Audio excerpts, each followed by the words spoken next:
Samantala, babalik tayo sa Hunter Bureau, habang nasa Situation Room ang director ng Hunter Bureau na si Jung Young Chul, kasama ang kanyang mga trabahador. Pinapanood naman nila ang nangyayari sa loob ng portal, kaya nila ito napapanood. Dahil binuksan ng tatlong A-rank hunter ang kani-kanilang emergency camera. Habang pinapanood nila ito, napanganga naman ang dalawa, ngunit si Jung Young Chul ay hindi pa din mapakaniwala sa kanyang nakikita.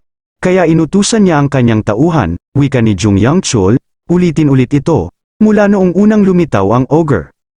Ang pinapaulit pala ni Jung Young Chul ay ang bidyong nakuhanan ng emergency camera, na kung saan pinalilibutan ang tatlong A-rank hunter ng mga ogre kasama ang ogre leader, nakuhanan din sa video, na kung paano ginamit ni Do Jun ang kanyang kapangyarihan at kung paano niya natalo ang mga halimaw ng mabilis. Habang pinapanood ni Jung Young Chul ang video ng paulit-ulit, pinagmamasdan naman niya ito ng mabuti at hinahanap kung anong paraan ang ginamit ni Do Jun para mapatay ang mga halimaw. Nang may napansin si Jung Young Chul, inutusan niya ang kanyang trabahador na ihinto ang video. Sa bidyong nakuhanan ng emergency camera ay nung pinalutang ni Do Jun ang kanyang espada, kaya napatanong si Jung Young Chul sa kanyang isipan, espada ba yan? Isang espada na kung saan ay ang hawakan na lamang ang natitira. Ngunit hindi pa din lubos na maintindihan ni Jung Young Chul, kaya inutusan niya na ipaulit ang video. Ito lang ang mayroon tayo mula sa iba pang mga camera, wika ng assistant. Tinanong naman ni Jung Young Chul ang pangalan ng nakasama ng tatlong A-rank hunter. Sinagot naman ng kanyang assistant na ito ay si Kim Hyun-woo.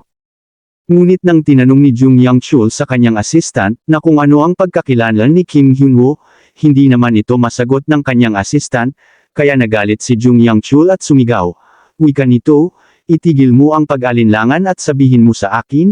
Sumagot naman ang kanyang assistant na wala itong pagkakilanlan, kaya napalingon si Jung Young Chul sa kanyang assistant at napatanong, ano? Ang kanyang social security number, address ng tahanan, at iba pa, lahat ay peke, wika ng kanyang assistant, dagdag pa ng kanyang assistant, ang petsa na kung saan siya ay nagparehistro bilang maging isang hunter ay ika-siyam na araw ng ika-siyam na buwan ng taong 1999. Napatanong naman si Jung Young Chul sa kanyang assistant, wika nito, may nakakita ba sa kanya? Dahil kailangan niyang umalis sa portal, pinadala natin si Kang Min-hyuk at Han Min-ji, kaya dapat nakita nila siya. Sumagot naman ang kanyang assistant, wika nito, ang sabi nila Kang Min-hyuk at Han Min-ji ay wala silang nakitang taong lumabas sa portal, bukod sa tatlong A-rank hunter. Napapikit na lang ng mata at napahawak ng ulo si Jung Young Chul at napasabi ito, walang nakakita sa kanya. Habang naguguluhan si Jung Young Chul sa pangyayari, napaisip ito sa kanyang isipan, kaya't maaari nating ipagpalagay na ang kanyang aktwal na ranggo ay lumampas na sa S-rank, at kaya niyang ding kontrolin ang kanyang espada gamit ang kanyang mana sa pamamagitan ng shake. Hindi lang iyon. Gumamit pa siya ng skill na gumawa ng isang protection barrier sa paligid ng mga miyembro ng Magic Guild. Sa pagkakaalam ko walang ganong S-ranked hunter. Habang pinapanood ulit ni Jung Young Chul ang bidyong ito, napasabi naman ito sa kanyang assistant, gayunpaman, kung ito ay isang hunter na may kakayahan na ganon, malamang ay lilito siya sa publiko sa lalong madaling panahon o mamaya. Hintayin na lang natin. Sumagot naman ang kanyang assistant, opo sir. Samantala nakauwi na si Do Jun at napansin nito na walang tao sa bahay, ngunit narinig niya ang pagbukas ng pinto. Napansin naman ni Yoon-hee na nakauwi na ang kanyang ama kaya napasabi ito, nakabalik ka na pala ama, ngunit napatanong naman si Do Jun sa kanyang anak wika nito, saan ka nang galing? Sumagot naman si Yoon-hee habang binababa ang mga pinamili niya, pumunta ako sa market para bumili ng mga kailangan natin sa bahay, nag-aala naman si Do Jun, dahil baka medyo mabigat ang mga pinamili ng kanyang anak. Gayunpaman napatanong na lang si Yoon-hee sa kanyang ama, nakapagtanghalian ka na ba? Makakagawa ako ng mabilis. Sumagot naman si Do Jun, hindi pa, pero ayos lang, dahil ilang oras na rin ay hapunan na. Naglakad naman si Do Jun papunta sa kanyang kwarto at napasabi ito, lilinisin ko muna ang aking kwarto pansamantala. Sa pagpasok ni Do Jun sa kanyang kwarto, masyado na pala itong malinis, kaya ito ay napahiga na lang sa kanyang kama at napasabi, sa palagay ko ito ay malinis na. Habang si Do Jun ay nakahiga sa kanyang kama, napaisip naman ito, wala akong ganang gumawa ng kung ano, simula nang lumabas ako ng madaling araw. Bigla namang napatayo si Do Jun at binuksan ang kanyang cabinet, Dito niya pala tinatago ang mga magic stone na nakuha niya sa portal.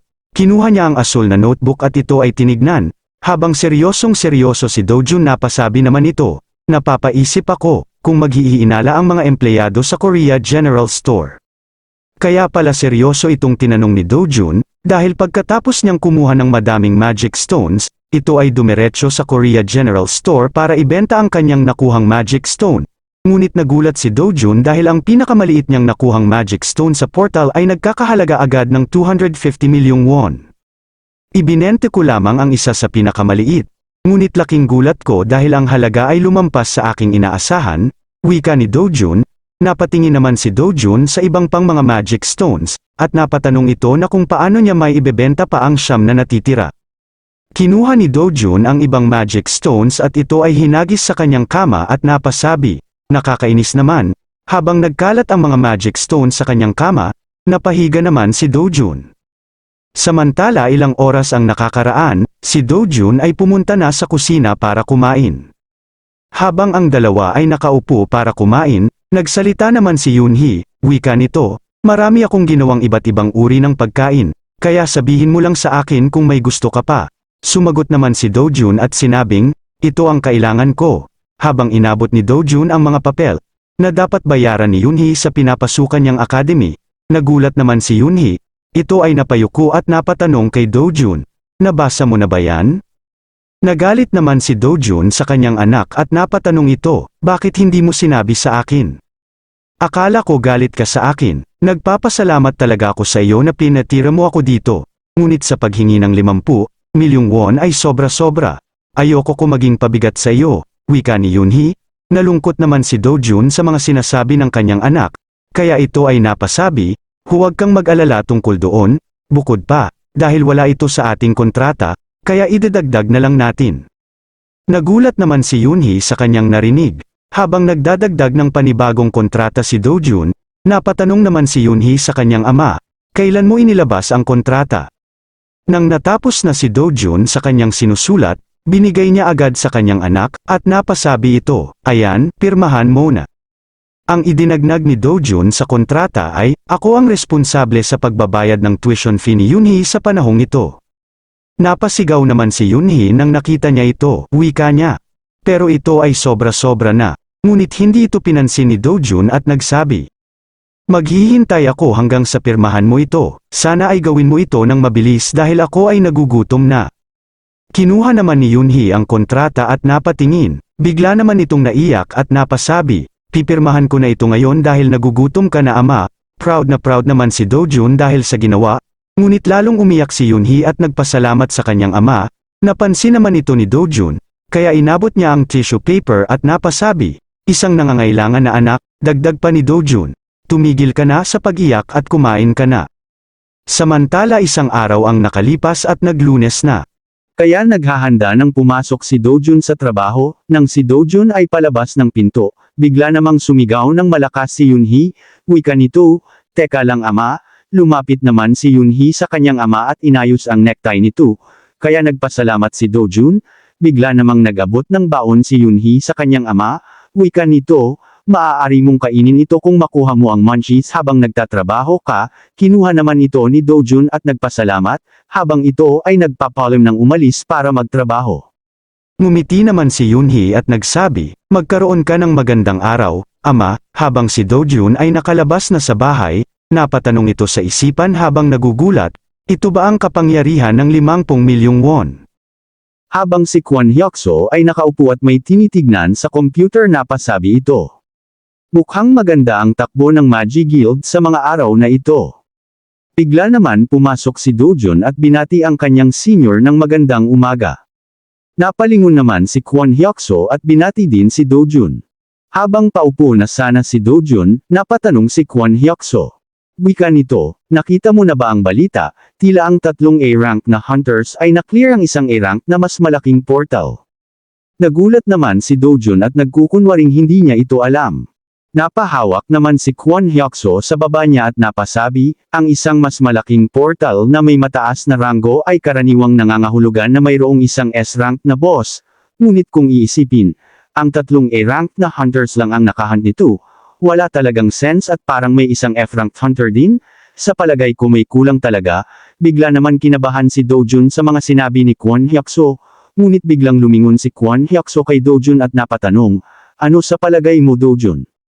Kaya lalong kinabahan si Dojun at pinagpawisan. Napatingin na lang ito sa ibang direksyon at napasabing, sa palagay ko, ang Magic Guild ay kilala bilang isang matapat na grupo. Sumagot naman si Kwon Hyuk-soo, tama ka, pero bigla itong nagtaka at napaisip, teka, hindi ko sinabi sa kanya na taga Magic Guild ang 3 A-rank na hunters. Kaya iniba na lang ni Kwon Hyuk-soo ang usapan at napasabi kay Dojun, maaaring panahon na para pag-aralan mo ang tungkol sa mas malaking portal Dojun, batay sa rate ng pag-unlad ni Miss Yeji, kahit isang B-rank portal ay hindi magiging imposible, ngayong naiisip ko ito, sa palagay ko ay hindi pa tayo nagkaroon ng isang hunter na ang ranggo ay tungkol sa B, hindi ako sigurado, kung paano tayo maghahanda para sa kanila. May biglang naalala si Kwon Hyuk-soo na dapat ibigay kay Dojun. Inabot niya ang isang notebook. Habang hinahawakan ni Dojun ang notebook, napatanong naman si Dojun, ano ito? Sumagot naman si Kwon Hyuk-soo, ito ay isang bagong portal na lumabas sa Jokyang District, Gyeonggi Province. Nandoon ako para sa isang business trip, kaya sinilip ko na lang at mukhang puno ito ng mga orc. Ito ay tinignan bilang isang C-rank, dahil si Miss Yeji ay naging isang C-rank kamakailan. Sa tingin ko ito ay isang magandang pagkakataon upang suriin ito. Huwag kang masyadong malungkot tungkol dito, dahil ito ang desisyon ni boss. Tumanggaw na lang si Dojun at napasabi, sa halip ay nagpapasalamat ako, dahil iniisip mo ako. Maganda ang mga trabaho mo sa mga araw na ito, Dojun, wikat ni Kwon Hyuk-soo. Sumagot naman si Dojun, hindi, mahaba pa ang lalakbayin ko. Tumayo naman si Kwon Hyuk-soo para magtimpla ng kanyang kape at napasabi, maaari kang magtanong sa akin anumang oras kung kailangan mo ng tulong, sasabihin ko sa iyo kung ano ang alam ko. Sumang-ayon naman si Dojun at nagpasalamat sa inaalok na tulong ni Kwon Hyuk-soo.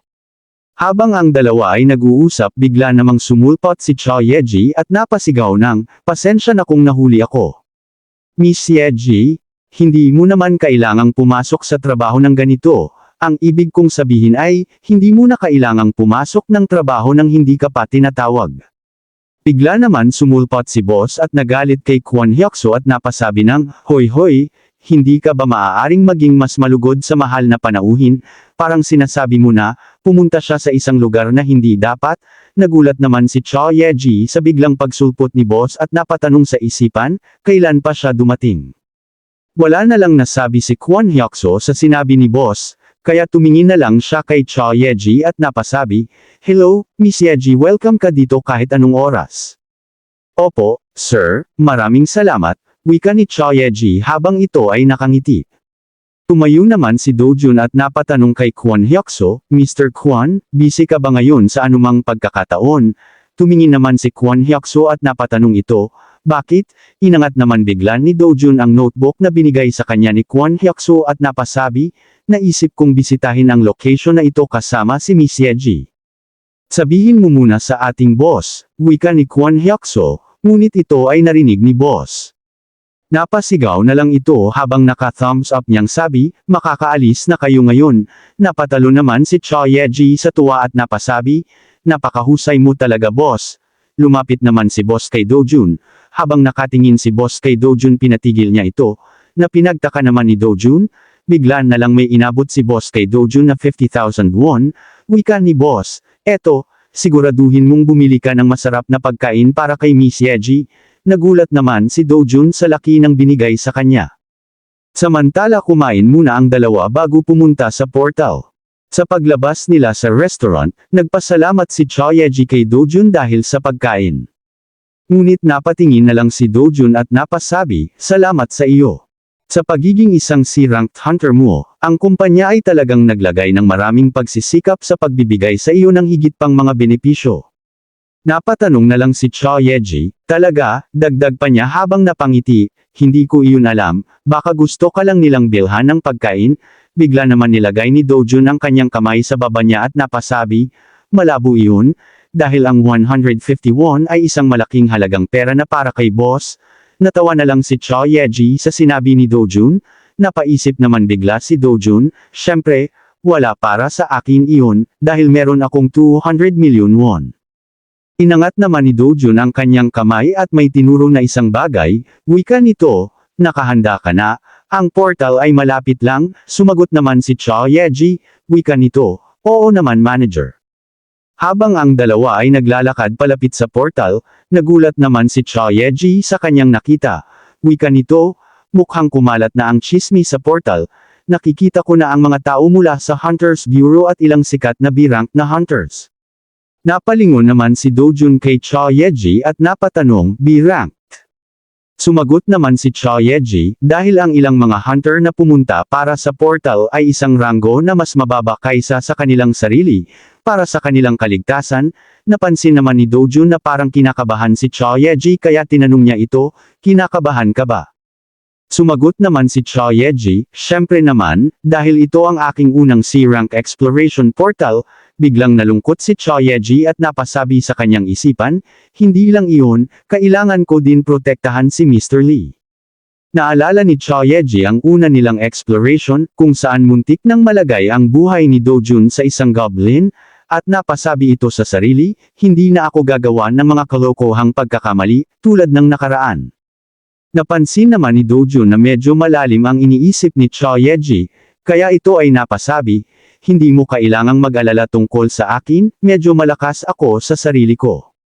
Lumingon naman si Cha Yeji kay Dojun at nalungkot nitong sabi, Mr. Lee, kung darating man na nasa panganib na sitwasyon ako, siguraduhin mong tumakbo ka papalayo.